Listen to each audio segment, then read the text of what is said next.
My brother convinced my fiancé I was lying about the inheritance, so they secretly changed my father's will together. They didn't know Dad recorded every visit. The attorney's voice crackled through the phone at 6:47 in the morning, asking if I was sitting down. My father had been dead for 72 hours, and the reading of the will was scheduled for that afternoon, but something had changed overnight. Something significant enough that Gerald Whitmore, who'd been our family attorney for 3 decades, felt the need to warn me before I walked into his office. I told him I was in bed, still wearing the same clothes I'd collapsed in after the funeral, and he said that would have to be good enough. Then he told me my brother Dominic had filed an emergency motion to contest the will before the ink on our father's death certificate was even dry. The motion claimed I had exerted undue influence over our father during his final months, manipulating a dying man with dementia into changing his estate plans. The words hit me like ice water, because our father never had dementia. He was sharp until the very end, cracking jokes with hospice nurses and correcting crossword puzzle answers from his hospital bed 3 days before he died. Gerald said there was more. The motion included a sworn affidavit from my fiancé, Neil Ashford, claiming he'd witnessed me coaching my father on what to say to the doctors to hide his cognitive decline. My fiancé of 2 years, the man whose ring was still on my finger, had signed a legal document calling me a manipulative predator who'd stolen from her own dying father. I called Neil 17 times that morning and he didn't answer once. His phone went straight to voicemail after the 3rd attempt, which meant he'd blocked me. 2 years of shared meals and whispered promises and weekend trips to his parents' lake house, and he couldn't even pick up the phone to explain why he'd betrayed me. I drove to his apartment with my hands shaking so badly I nearly ran 2 red lights, but when I got there, his parking spot was empty, and his neighbor told me he'd left with suitcases the night before. She'd assumed we were taking a trip together, which made her face twist with confusion when she saw me standing there alone in yesterday's wrinkled funeral dress. I sat in my car outside his building for an hour, watching the entrance like he might materialize if I waited long enough. The engagement ring caught the morning light every time I moved my hand, throwing little rainbows across the dashboard of my car. I finally pulled it off and dropped it in my cup holder, where it sat next to a dried coffee stain and a parking receipt from the hospital where my father died. The mundane details felt obscene somehow, like the universe should have acknowledged that my entire life had just imploded. Instead, the sun kept shining, and cars kept passing, and somewhere nearby, someone was mowing their lawn like it was any other Saturday morning. Gerald's office smelled like leather and old paper, and the particular mustiness of a building that had housed secrets for decades. Dominic was already there when I arrived, sitting in one of the wingback chairs with his legs crossed and his face arranged in an expression of theatrical grief. He'd always been better at performing emotions than actually feeling them, a skill he'd honed during our childhood when he learned that tears could get him out of any consequence. Our mother had fallen for it every time until she died when we were teenagers, and our father had been too grief-stricken to notice the manipulation for years afterward. By the time Dad finally saw through Dominic's act, the damage was done. My brother had grown into a man who believed the world owed him everything simply because he existed. He looked up when I walked in and actually had the audacity to smile, a small sympathetic curve of his lips that made me want to throw something at his head. Gerald sat behind his desk with a manila folder in front of him, his expression carefully neutral in that way attorneys master when they're about to deliver bad news. He asked us both to sit down and wait for the other party before proceeding. I asked what other party, and that's when the door opened behind me and Neil walked in wearing the navy suit I'd helped him pick out for job interviews, the one that made his shoulders look broader and his eyes look bluer. He sat down next to Dominic without looking at me, and something in my chest cracked so loudly I was surprised no one else could hear it. Gerald cleared his throat and began reading the will, but not the will I'd expected. This document was dated 3 weeks before my father's death, not 3 months like the one Dad had shown me when he'd told me about his estate plans. This version left everything to Dominic, with only a small trust for me that would be managed by my brother and dispersed at his discretion based on my demonstrated financial responsibility. The language was almost insulting in its condescension, describing me as emotionally unstable and prone to poor decision-making, requiring guidance and oversight to prevent her from squandering her inheritance on impulsive purchases. I'd never made an impulsive purchase in my life. I drove a 7-year-old sedan and bought my clothes at outlet stores and had a savings account I'd been building since my first job at 16. Dominic was the one who'd declared bankruptcy twice before 30, who'd borrowed money from our father for investment schemes that always collapsed, who'd shown up at family dinners in sports cars he couldn't actually afford. But this will painted me as the irresponsible one, the dangerous one, the daughter who couldn't be trusted with her own inheritance. I looked at Gerald and asked if this was a joke, and his face told me it absolutely was not. He said the document appeared to be properly executed with 2 witnesses and a notary, all of whom would testify that our father was of sound mind when he signed it. The witnesses were people I'd never heard of, strangers whose signatures meant nothing to me, but apparently meant everything to the legal system. I demanded to see the original will, the one Dad had shown me when he sat me down in his study and explained that he was leaving the family home and the majority of his estate to me because I was the one who'd actually been there. I'd moved back home when he got sick, giving up my apartment and my independence to become his full-time caregiver for the last 8 months of his life. I'd learned how to change medical dressings and administer IV medications and navigate the labyrinth of insurance paperwork that came with a terminal diagnosis. Dominic had visited twice during those 8 months, both times for less than an hour, and Neil had complained constantly about how much time I was spending away from our relationship. Now they were sitting in matching wingback chairs like co-conspirators, which is exactly what they were. Gerald opened a different folder and showed me the earlier will, the one that left almost everything to me with a generous but not majority share going to Dominic. The signatures looked identical. The notary stamp looked identical. But one of these documents was a lie, and I knew which one. I asked Gerald how we could prove which will was legitimate, and he said that would require a full probate litigation process that could take years and cost hundreds of thousands of dollars. Money I didn't have, especially if I was locked out of the estate while the case proceeded. Dominic shifted in his chair with a small, satisfied smile, and I realized this had been the plan all along. Even if the fake will eventually got thrown out, I'd be financially destroyed by the time it happened. The trap had been set with precision, and I'd walked right into it without even knowing it existed. Neil finally spoke for the first time since entering the room. He said he was sorry it had to be this way, but he'd seen things that troubled him deeply during my father's illness. He described conversations he claimed to have witnessed where I pressured Dad to change his will, threatening to put him in a nursing home if he didn't comply. He talked about times I supposedly isolated my father from other family members, controlling who could visit and when. His voice was steady and rehearsed, like he'd practiced these lies until they felt like truth. I stared at him while he spoke, searching for any trace of the man I'd fallen in love with, the one who'd proposed on a hiking trail at sunset and cried when I said yes. That man was gone, replaced by this stranger reciting a script my brother had clearly written for him. When Neil finished his performance, he still wouldn't meet my eyes. Dominic thanked him for his courage in coming forward and said it must have been difficult to speak against someone he'd once planned to marry. The past tense hit me like a physical blow, confirmation that our engagement was over along with everything else. I asked Neil directly why he was doing this, what Dominic had promised him, how much my betrayal was worth in dollars and cents. He flinched but didn't answer, just stared at a spot on the wall behind my head while Dominic placed a protective hand on his shoulder. The gesture was intimate in a way that made my stomach turn, suggesting a bond between them that went deeper than a simple financial arrangement. These two men, my brother and my fiancé, had built something together out of my destruction. I left Gerald's office without signing anything, which meant the estate would be frozen until the matter was resolved in court. Dominic called after me as I walked to my car, his voice dripping with false concern. He said we could settle this privately if I was willing to be reasonable, that he didn't want to drag our family's name through a public legal battle. His definition of reasonable was me accepting the fraudulent will and walking away with nothing but the contents of my childhood bedroom. I told him to go to hell, and he laughed like I'd said something genuinely funny. Then his tone shifted, becoming colder and harder, and he said I should think carefully before making any accusations I couldn't prove. He reminded me that he had witnesses to my supposed manipulation, documentation of my unstable behavior, records of every time I'd tried to isolate our father from his family. The threats were barely veiled and completely effective. I was a 32-year-old woman with no job because I'd quit to care for my dying father, no savings because I'd been living off his support during his illness, and no fiancé because the man I'd trusted had sold me out for reasons I still didn't understand. Dominic had all the power, and he knew it. He said he'd give me a week to reconsider my position before filing the will with the probate court. 7 days to decide whether I wanted to fight a battle I'd almost certainly lose or accept defeat gracefully. I got in my car and drove away without answering, but we both knew I had no good options left. The future stretched ahead like a road with no exits, leading somewhere I didn't want to go. The house I'd shared with my father felt different when I got home, like the walls themselves knew he was gone. I walked through rooms full of his things, furniture he'd collected over 50 years of marriage and widowhood, books with his handwriting in the margins, photographs of my mother that he'd kept on every surface. This was supposed to be mine, not because I wanted the money or the property, but because I'd earned it through presence.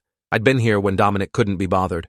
I'd held Dad's hand during chemotherapy and cleaned up after he got sick and listened to his stories about Mom for the 100th time without ever telling him I'd heard them before. The idea that Dominic could waltz in after the hard part was over and take everything made me physically sick. I ended up in my father's study, sitting in his leather chair behind the massive oak desk he'd inherited from his own father. The room still smelled like him, that combination of pipe tobacco and old books, and the particular soap he'd used for as long as I could remember. I opened his desk drawers aimlessly, looking for something but not sure what. Bills I'd already paid, insurance documents I'd already filed, a photograph of me at my college graduation that made my eyes sting, and then, in the bottom drawer, underneath a stack of old tax returns, I found something that made my heart stop beating for a full 3 seconds. The USB drive was small and unremarkable, the kind you could buy at any office supply store, but the label changed everything. It was a USB drive, labeled in my father's shaky handwriting with words that changed everything. For Meredith, watch before the vultures circle. I stared at that label for a long time, trying to understand what it meant. Dad had been secretive about technology in his final months, asking me to set up a tablet beside his bed that he said he wanted for reading. He'd been particular about its placement, always making sure it faced the door and the main seating area. I'd assumed he was becoming paranoid as his health declined, one of those personality changes that sometimes accompanies serious illness. Now I wasn't so sure. I took the USB drive to my laptop and plugged it in with hands that trembled so badly I missed the port twice. The drive contained dozens of video files, each one labeled with a date spanning the last 4 months of my father's life. The first one I opened showed his study from the perspective of that tablet I'd set up for him. In the frame, I could see the desk and the 2 chairs in front of it where visitors would sit. The timestamp showed a date from 2 months ago, and after a few seconds of empty room, my brother walked into frame and sat down heavily in one of the chairs. My father's voice came from off camera, thin but clear. "Hello, Dominic. Your sister said you might actually visit this time." And then my brother started talking, and the world I thought I knew crumbled into dust. Every assumption I'd made about the limits of his cruelty proved insufficient. Dominic's opening line in that first recording was asking Dad how much longer the doctors thought he had. Not "how are you feeling" or "I'm sorry I haven't visited," just straight to the timeline of death and what it might mean for his finances. Dad answered honestly, saying the oncologist gave him maybe 3 months, and Dominic nodded like he was calculating something in his head. Then he started talking about the will, asking if Dad had made any recent changes, suggesting that certain family members might not have his best interests at heart. He didn't name me directly in that first conversation, just circled around the idea that someone close to Dad might be influencing his decisions. Dad played along in that conversation, neither confirming nor denying anything, occasionally asking questions that drew Dominic further into revealing his plans. I watched 4 hours of recordings that night, videos spanning multiple visits, each one showing my brother's manipulation campaign escalating. By the 3rd visit, Neil was with him, sitting in the other chair and adding his voice to the chorus of concern about my influence. The 2 of them had clearly rehearsed their talking points, bouncing worries off each other while Dad listened and nodded and let them think they were succeeding. What they didn't know, what the recordings made painfully clear, was that my father had been building a case against them all along. He'd set up that tablet to capture evidence of exactly the kind of manipulation they were accusing me of committing. The irony would have been beautiful if it hadn't been so devastating. The 5th recording was the one that made me pause the video and walk away for an hour before I could continue watching. In it, Dominic and Neil arrived together with a folder full of documents. They'd brought a draft of the new will, the one that had been read in Gerald's office, and they walked my father through it line by line. Neil explained that he'd consulted with an attorney, someone Dominic knew who could prepare documents quickly and discreetly. Dominic emphasized that this was for Dad's own protection, that I'd been talking about moving him to a facility against his wishes, that I couldn't be trusted with his care or his money. Every word was a lie, but they delivered it with such conviction that I almost believed them myself. My father asked questions throughout, playing the role of confused elderly man considering his options. At one point he asked why Neil, his daughter's fiancé, would participate in something that would hurt me so badly. Neil's answer made me throw up in the bathroom. He said I'd changed since becoming Dad's caregiver, become controlling and paranoid and impossible to reason with. He said our relationship was already over in every way that mattered, and this was just making it official. He said Dominic had helped him see the truth about who I really was. My father responded to this by asking if they'd like some water, and left the frame briefly while they sat there looking satisfied with their performance. What Neil and Dominic couldn't see was my father's face as he walked past the tablet, and what I saw there was not confusion or manipulation. It was fury, cold and controlled, and waiting for the right moment to strike. The recordings continued through the signing of the fraudulent will. Dominic had brought the witnesses himself, 2 people who worked at a document preparation service he'd used for his failed business ventures. The notary was someone Neil knew from his old job, a woman who'd owed him favors and apparently didn't ask too many questions about why an elderly man's daughter wasn't present for such an important legal document. My father signed everything they put in front of him while the tablet recorded every moment. His hands shook as he wrote, but not from weakness. Watching the video, I could see the tension in his shoulders, the tightness around his eyes. He was angry, not addled. He was building evidence, not falling victim to manipulation. After the signing, after Dominic and Neil left with their fraudulent documents, the recording showed my father alone in his study. He looked directly at the tablet, directly at the future me who would eventually watch this, and he spoke clearly. "Meredith, if you're seeing this, it means I'm gone, and they've tried to take what's yours. I've known about Dominic's plan since he first started visiting again after ignoring me for 2 years. People only show up when they smell money, and your brother has always had an excellent nose for opportunity. These recordings are your insurance policy. Gerald Whitmore has the real will, the one I wrote with you at my side. Don't let them win, sweetheart. You've been the only one here when it mattered. That means something. That means everything." Then he reached toward the tablet, and the recording ended. I must have watched those final words a dozen times that night, crying harder with each repetition. Dad had known. He'd seen everything clearly, and he'd trusted me to finish what he'd started.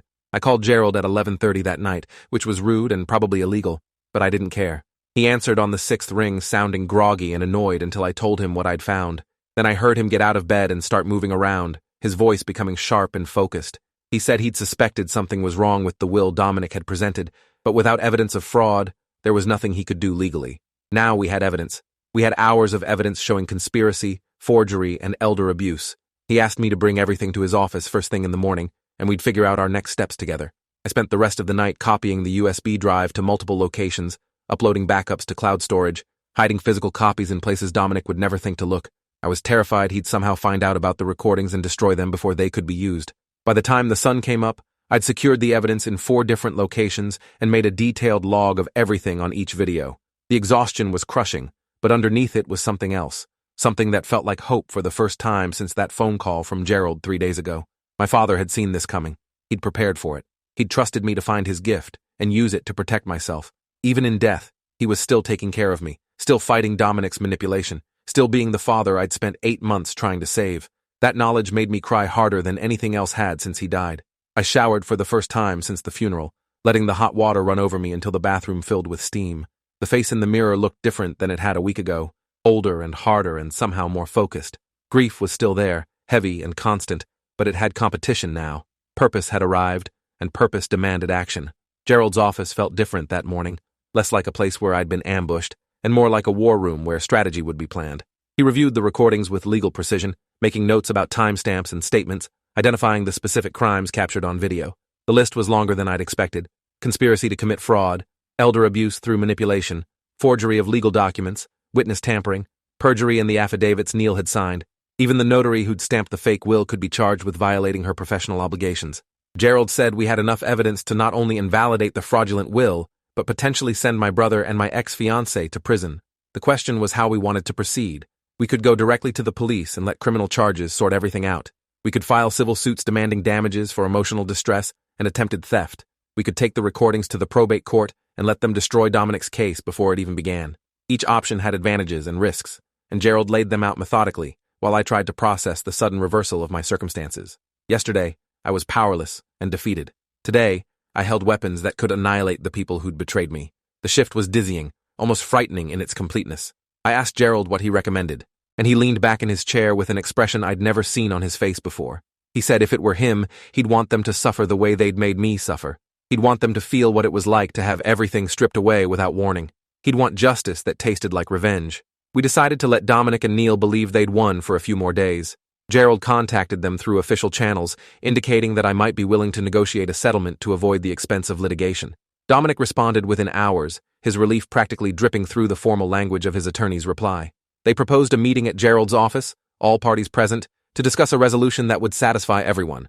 I agreed to attend, knowing they expected me to come crawling back, broken and ready to accept whatever scraps they offered. Meanwhile, Gerald had been busy reaching out to the district attorney's office with a summary of the evidence. The assistant DA who reviewed the materials called them the clearest case of inheritance fraud she'd seen in 20 years of prosecution. She wanted to move forward with criminal charges, but agreed to wait until after our meeting with Dominic so we could capture any additional admissions on record. The notary had already been contacted by the state licensing board, which had opened an investigation into her conduct. The witnesses Dominic had used for the fake signing were being tracked down by private investigators Gerald had hired. Every piece of my brother's scheme was being systematically dismantled while he sat at home counting money he thought was already his. The irony was almost poetic. Dominic had always underestimated me, seen me as the soft one, the emotional one, the daughter who'd never fight back. He'd mistaken kindness for weakness my entire life. Now that mistake was going to cost him everything. Gerald smiled when I pointed this out, a grim, satisfied expression that matched exactly how I felt. Sometimes, he said, the best victories come to those who wait. The meeting was scheduled for the following Monday, one day before Dominic's deadline for me to accept his terms. I spent the weekend preparing, watching the recordings again and again until I could recite key passages from memory. Gerald coached me on what to say and, more importantly, what not to say. We wanted to give Dominic and Neil every opportunity to incriminate themselves further, to add new lies to the pile of evidence we'd already accumulated. I was supposed to seem defeated, broken, ready to negotiate from a position of weakness. The performance required more acting skill than I'd known I possessed, but the motivation was powerful. Every time I felt my resolve waver, I rewatched the video of Neil explaining why he'd betrayed me. The casualness of his cruelty, the complete absence of remorse, gave me everything I needed to get through what was coming. I also spent time that weekend tracking down more information about Neil's financial situation. What I found explained a lot. He'd been in debt for years, living beyond his means with credit cards that were approaching their limits. Dominic had apparently offered to pay off everything in exchange for his cooperation, promising a cut of the inheritance once the estate was settled. The engagement had been real at first, but somewhere along the way, it had become a transaction. I'd been sold for the price of Neil's accumulated debts, roughly $80,000 according to the records I could access. Knowing the exact number somehow made it both better and worse. Better because it was pathetically small. Worse because apparently that was all I was worth to someone who'd claimed to love me. The discovery about Neil's debts led me down another rabbit hole that Sunday evening. I found credit card statements he'd hidden in a drawer at his apartment, retrieved by a friend who still had a spare key from when they'd been roommates. The statements showed a pattern I hadn't noticed while we were together: expensive dinners at restaurants I'd never heard of, hotel charges on nights he'd claimed to be working late, gifts purchased in sizes that weren't mine. Neil hadn't just betrayed me with Dominic. He'd been betraying me throughout our entire relationship, spending money on someone else while telling me he couldn't afford to move in together because of student loans. The other woman's existence changed nothing about the legal situation, but changed everything about how I understood the past 2 years. I'd been a means to an end from the very beginning, a pathway to my father's money wrapped in the illusion of romance. The engagement ring he'd given me was probably bought with a cash advance, another debt he'd expected my inheritance to cover. Every memory I had of our relationship now came with an asterisk, a footnote explaining that none of it had been real. I put the credit card statements in a folder with the other evidence, not because I needed them for the case, but because I needed to remember why I was fighting. Betrayal, this deserved complete exposure. When everything came out, Neil wouldn't just lose his shot at my father's money. He'd lose every carefully constructed illusion he'd built around himself. Monday morning arrived with the kind of gray drizzle that made everything feel slightly unreal. I dressed carefully, choosing clothes that suggested fragility and defeat, and drove to Gerald's office with my heart pounding so hard I could feel it in my throat. Dominic and Neil were already in the conference room when I arrived, sitting on one side of the long table with their attorney, a slick-looking man in an expensive suit who'd clearly been promised a percentage of the estate for his services. Gerald sat on the other side with an empty chair beside him for me. When I walked in, Dominic's face arranged itself into that familiar mask of false concern, while Neil continued his strategy of looking everywhere except directly at me. The room smelled like coffee and expensive cologne, and the particular tension of people who thought they had the upper hand. I sat down slowly, keeping my shoulders hunched and my eyes down, playing the part of someone who'd been broken by circumstances beyond her control. Gerald began the meeting by outlining what he described as my initial position. I was willing to accept a cash settlement of $200,000 in exchange for dropping any challenge to the new will. The number was deliberately low, insulting even, designed to make Dominic think I was truly desperate. His attorney countered with $100,000, calling it more than generous given the circumstances. They went back and forth for 20 minutes, negotiating terms I had no intention of accepting, while I sat quietly and watched my brother's confidence grow with every concession Gerald pretended to make. Finally, Dominic leaned forward with a smile and said, "We should just get this done." He was tired of the drama. He wanted to put our family conflict behind us and move forward. Those words, "put our family conflict behind us," coming from the man who'd orchestrated everything, nearly broke my composure. Gerald nodded gravely and said, before we finalized anything, there were a few matters he needed to clarify for the record. He pulled out a yellow legal pad and began asking questions. Simple ones at first about dates and meetings and who had said what to whom. Dominic answered easily, confident in the story he'd constructed. Neil added details when prompted, his voice steadier now that he thought victory was assured.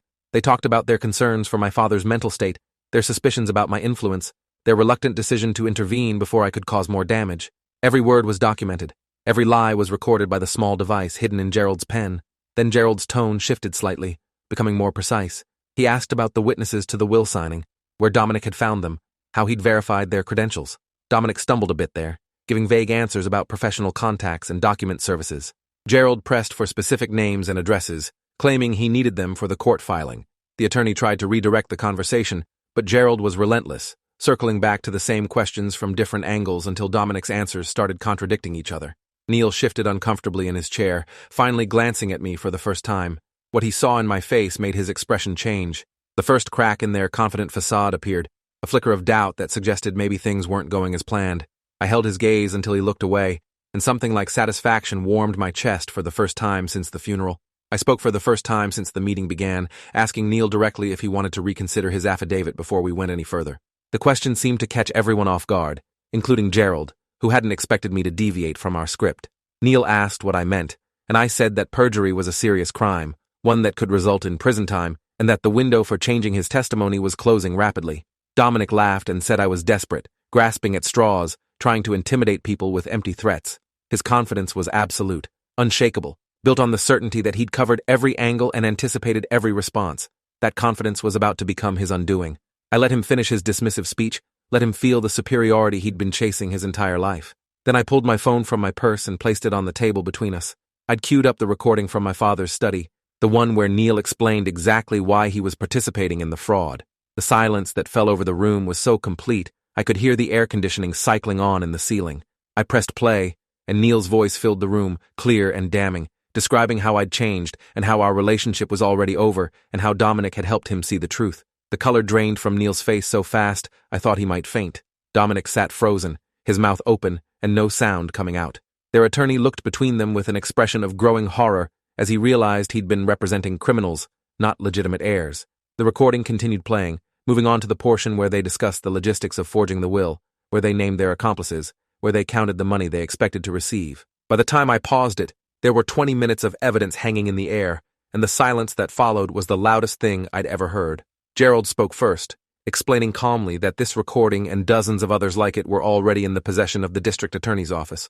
Criminal charges had been prepared and would be filed within 48 hours unless certain conditions were met. He slid a stack of documents across the table, new affidavits for both Dominic and Neil to sign, confessing to the fraud and withdrawing all claims to the estate. There were also financial agreements requiring repayment of legal fees and damages, plus letters of apology that would become part of the public record. The total came to significantly more than the inheritance Dominic had tried to steal, money he didn't have and would be paying off for decades. Neil's section included additional clauses about admitting to the manipulation of our relationship, confirming that he'd pursued the engagement specifically to gain access to my father's estate. Reading those words in black and white felt like having a wound cauterized, painful, but somehow cleansing. Dominic's attorney pushed back from the table and said he needed to consult with his clients privately. Gerald nodded and gave them 30 minutes to review their options. As they filed out of the conference room, Dominic shot me a look of pure hatred that would have frightened me a week ago. Now it just made me feel tired. His anger was impotent. His schemes were exposed. Everything he'd worked for had collapsed because he'd underestimated a dying man and the daughter who'd actually shown up. I watched them leave with something that felt almost like pity, almost like the ghost of sibling affection that had died years before our father did. The 30 minutes stretched to an hour, during which Gerald and I sat in comfortable silence, occasionally checking our phones or making notes for follow-up. I could hear raised voices from the room where Dominic and Neil were consulting with their attorney, the sound of arguments and recriminations filtering through the walls. At one point, something crashed against the door, hard enough to make the frame rattle. Gerald called building security, and 2 guards took up positions in the hallway. When the group finally returned, Neil looked like he'd been crying, and Dominic looked like he wanted to kill someone. Their attorney announced that his clients were prepared to accept the terms rather than face criminal prosecution. He added that he was personally withdrawing from the case due to irreconcilable differences with his clients, which was legal speak for, "I'm not going down with this ship." The signing of the new documents took another hour, each signature witnessed and notarized by Gerald's assistant. When it was finished, Dominic threw his pen across the table and demanded to know how I'd gotten those recordings. His voice was ragged with fury and something else, maybe fear of what else might be on those videos. I told him that Dad had set up the camera because he'd known exactly what kind of son he'd raised. Dad had seen through the manipulation from the very first visit, had played along just long enough to build an airtight case. Everything Dominic thought he'd accomplished had been documented and preserved for exactly this moment. The expression on my brother's face when he understood that our father had outmaneuvered him even while dying was almost worth everything I'd been through. Testimony was closing rapidly. Dominic laughed and said I was desperate, grasping at straws, trying to intimidate people with empty threats. I let him finish, then pulled my phone from my purse and placed it on the table between us. I'd queued up the recording from my father's study, the one where Neil explained exactly why he was participating in the fraud. I pressed play, and Neil's voice filled the room, clear and damning, describing how I'd changed and how our relationship was already over and how Dominic had helped him see the truth. The color drained from Neil's face so fast I thought he might faint. Dominic sat frozen, his mouth open and no sound coming out. Their attorney looked between them with an expression of growing horror as he realized he'd been representing criminals, not legitimate heirs. The recording continued playing, moving on to the portion where they discussed the logistics of forging the will, where they named their accomplices, where they counted the money they expected to receive. By the time I paused it, there were 20 minutes of evidence hanging in the air, and the silence that followed was the loudest thing I'd ever heard. Gerald spoke first, explaining calmly that this recording and dozens of others like it were already in the possession of the district attorney's office. Criminal charges had been prepared and would be filed within 48 hours unless certain conditions were met. He slid a stack of documents across the table, new affidavits for both Dominic and Neil to sign, confessing to the fraud and withdrawing all claims to the estate. There were also financial agreements requiring repayment of legal fees and damages, plus letters of apology that would become part of the public record. The total came to significantly more than the inheritance Dominic had tried to steal, money he didn't have, and would be paying off for decades. Neil's section included additional clauses about admitting to the manipulation of our relationship, confirming that he'd pursued the engagement specifically to gain access to my father's estate. Reading those words in black and white felt like having a wound cauterized, painful, but somehow cleansing. Dominic's attorney pushed back from the table and said he needed to consult with his clients privately. Gerald nodded and gave them 30 minutes to review their options. As they filed out of the conference room, Dominic shot me a look of pure hatred that would have frightened me a week ago. Now it just made me feel tired. His anger was impotent. His schemes were exposed. Everything he'd worked for had collapsed because he'd underestimated a dying man and the daughter who'd actually shown up. The 30 minutes stretched to an hour, during which Gerald and I sat in comfortable silence, occasionally checking our phones or making notes for follow-up. I could hear raised voices from the room where Dominic and Neil were consulting with their attorney, the sound of arguments and recriminations filtering through the walls. At one point, something crashed against the door, hard enough to make the frame rattle. Gerald called building security, and 2 guards took up positions in the hallway. When the group finally returned, Neil looked like he'd been crying, and Dominic looked like he wanted to kill someone. Their attorney announced that his clients were prepared to accept the terms rather than face criminal prosecution. He added that he was personally withdrawing from the case due to irreconcilable differences with his clients, which was legal speak for "I'm not going down with this ship." The signing of the new documents took another hour, each signature witnessed and notarized by Gerald's assistant. When it was finished, Dominic threw his pen across the table and demanded to know how I'd gotten those recordings. His voice was ragged with fury and something else, maybe fear of what else might be on those videos. I told him that Dad had set up the camera because he'd known exactly what kind of son he'd raised. Dad had seen through the manipulation from the very first visit, had played along just long enough to build an airtight case. Everything Dominic thought he'd accomplished had been documented and preserved for exactly this moment. The expression on my brother's face when he understood that our father had outmaneuvered him even while dying was almost worth everything I'd been through. Neil tried to approach me as everyone was leaving, mumbling something about how he'd never meant for things to go this far. I held up my hand to stop him before he could get within arm's reach. I told him not to speak to me again. Not today. Not ever. The engagement was officially over, though it had really ended the moment he decided to testify against me. I'd have someone pack up his belongings from my father's house and leave them on the curb. If he showed up on the property again, I'd call the police. The words came out flat and final, without any of the emotion I'd expected to feel. Maybe the grief would come later, the mourning for the relationship I'd thought we had. Right now, I just felt empty, hollowed out by betrayal and exhaustion.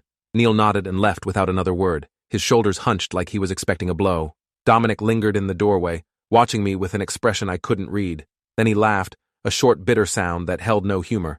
He said I'd won this round, but I should enjoy my inheritance while it lasted. People like him always found ways to come out on top.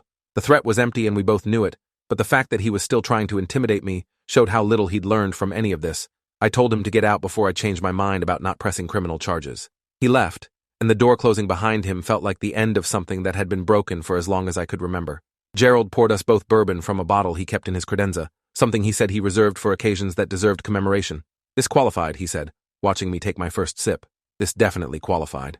The weeks following the confrontation brought their own challenges. Dominic couldn't accept defeat gracefully, couldn't walk away without trying to salvage something from the wreckage he'd created. He showed up at the house 3 times, each visit captured by the security cameras I'd installed after finding Dad's recordings.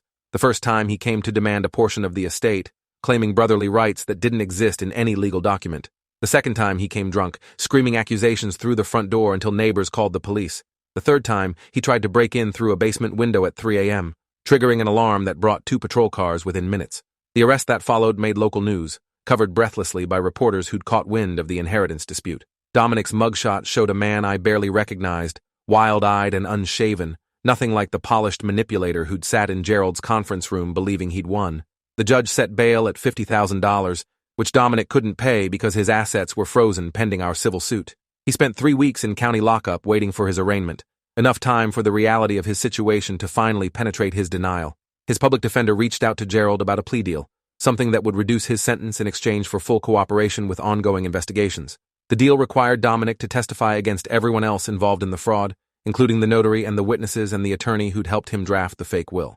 The probate court accepted my father's original will the following week, the one he'd written with me beside him and signed in Gerald's presence. The estate was substantial, enough to secure my future and honor my father's wishes for his legacy. I donated the desk where he'd recorded his evidence to a local museum, complete with a plaque explaining its historical significance in local legal circles. The house I kept, at least for now, unable to imagine strangers living in the rooms where I'd cared for him during his final months. Some nights I still walked through the study and caught myself talking to him, updating him on developments he'd never see. The criminal charges against the notary and the document witnesses moved forward, resulting in guilty pleas and probation terms that would follow them forever. Neil's financial situation collapsed without Dominic's promised payoff, leading to bankruptcy proceedings that became public record. I heard through mutual friends that he'd moved back in with his parents, unable to afford his own apartment anymore. The news should have brought satisfaction, but mostly, it just made me sad for all the time I'd wasted believing he was someone worth loving. Dominic filed for bankruptcy himself 6 months later, the debts from our legal settlement proving impossible to manage alongside his other failures. His third attempt at a business venture collapsed when investors found out about the fraud conviction on his record. The brother I'd grown up with had become a cautionary tale told at family gatherings I no longer attended, a warning about what happened when greed consumed everything else. The investigation into the attorney who'd helped Dominic turned up connections to other fraud cases, a pattern of estate manipulation spanning 15 years and dozens of families. Gerald became a key witness in the state bar's disciplinary proceedings, presenting evidence that resulted in disbarment and additional criminal charges. The attorney's client list included several other wealthy families whose estates had been contested under suspicious circumstances, opening new investigations that would take years to resolve. My father's recordings had exposed more than just our family's betrayal. They'd revealed a systemic problem that had been exploiting vulnerable people for decades. The state legislature eventually passed new requirements for will executions, additional safeguards to prevent the kind of fraud Dominic had attempted. Gerald kept a framed copy of the bill on his wall, next to a photograph of my father taken during happier times. The legacy Dad left wasn't just money or property. It was protection for families who'd never know his name, but would benefit from the changes his death had inspired. That knowledge helped on the hard days, when the grief felt overwhelming and the house felt too empty. Dad had always believed in making things better, in leaving the world improved by his presence. Even in death, he'd found a way to do exactly that. 3 years passed before I felt ready to start dating again, and even then, I moved slowly, keeping my guard up in ways I never had before. The therapist I'd been seeing helped me understand that trust could be rebuilt, but it would take time and the right person. I met someone eventually, a quiet man named Owen, who worked as a restoration carpenter and had nothing to do with money or inheritance or family drama. He knew the whole story before we went on our first date, because I refused to hide what had happened to me. His response was to ask if I wanted to see the rocking chair he was building for his grandmother. We've been married for 2 years now, and he still asks about my father sometimes, wanting to understand the man who'd been clever enough to trap his own betrayers. I show him the recordings occasionally, not the painful ones, but the final message Dad left for me. Owen always tears up at the end, when Dad looks at the camera and tells me he loves me, that he's proud of me, that I've been the only one here when it mattered. Owen says that's the kind of father he wants to be someday. I tell him we can start trying whenever he's ready. The nursery I'm planning will go in the room that used to be Dominic's bedroom when we were children, back before everything went wrong between us. It seems fitting somehow, filling that space with hope instead of history, looking forward instead of back. Dad would have approved. He always said the best revenge against people who tried to destroy you was living well enough that they became irrelevant. Dominic became irrelevant years ago, a cautionary tale I tell myself whenever I'm tempted to trust too quickly. Neil is a ghost I've mostly stopped thinking about, except on the anniversary of the day I found those recordings. Every year on that date, I pour a glass of whiskey and watch the final video, the one where Dad looks directly at me and says, "I've been the only one here when it mattered."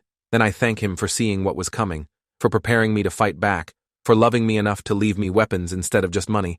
The inheritance was generous, but the recordings were priceless. They taught me that betrayal doesn't have to be the end of the story, that the people who try to destroy you can become the architects of their own defeat. Dad understood that. He understood everything. And even though he's been gone for years now, his protection continues. His love remains. His legacy lives on in every choice I make to trust myself and keep moving forward. That's the real inheritance. That's what mattered all along. I still have the USB drive, kept in a fireproof safe alongside my father's watch and my mother's wedding ring. Every few months I plug it in and listen to his final message, letting his voice fill the study where he spent his last days planning my defense. Sometimes Owen sits with me and holds my hand while we watch together. Other times I need to be alone with the ghost of a father who loved me enough to fight for me, even while dying. The recordings have been viewed by law students at the university as a case study in evidence gathering. Gerald uses clips in his seminars on estate planning. What started as protection against betrayal became something larger, a testament to a dying man's love and his determination to ensure his daughter wasn't destroyed by the people who should have protected her. Last month, I received a letter from Neil, forwarded through several addresses before reaching me. He wanted to apologize, he said. Wanted me to know he thought about what he'd done every single day. I read it once, then fed it through the shredder without responding. Some doors close forever, and that's not a tragedy. That's just consequence. Dad's final recording ends with him reaching toward the camera, his hand trembling but his eyes clear. I know what happens next because I've watched it 1,000 times. He smiles, and his smile looks exactly like mine, and he says the words that have carried me through everything since.